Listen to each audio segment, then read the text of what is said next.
கோவில்பட்டியில் தேசிய நெடுஞ்சாலையில் பஸ் நிலையம் அருகே நிறுத்தி வைக்கப்பட்டிருந்த கண்டெய்னர் லாரி தீப்பற்றி எரிந்ததால் பரபரப்பு ஏற்பட்டது.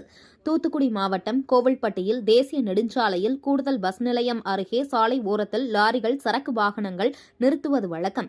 அந்த வகையில் தூத்துக்குடியைச் சேர்ந்த தனியார் கண்டெய்னர் நிறுவனத்தில் லாரியில் டிரைவராக பணிபுரிந்து வரும் குளக்கட்டாங்குறிச்சியைச் சேர்ந்த மணிகண்டன் தூத்துக்குடியில் இருந்து சிவகாசிக்கு அட்டை ஏற்றிக்கொண்டு சென்று இறக்கிவிட்டு கூடுதல் பஸ் நிலையம் அருகே கண்டெய்னர் லாரியை நிறுத்திவிட்டு ஊருக்கு சென்றுள்ளார்.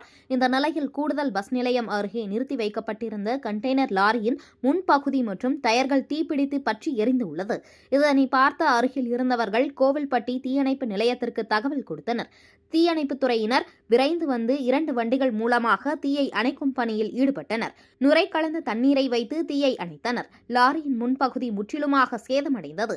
இதனால் அப்பகுதியில் சிறிது நேரம் போக்குவரத்து பாதிக்கப்பட்டது. தாழ்வாக இருந்த மின்சார வயர் காற்றுக்கு கண்டெய்னர் லாரி மீது பட்டு உரசி தீப்பிடித்து இருக்கலாம் என்று கூறப்படுகிறது. இதுகுறித்து கோவில்பட்டி கிழக்கு காவல் நிலைய போலீசார் வழக்கு பதிவு செய்து விசாரணை நடத்தி வருகின்றனர்.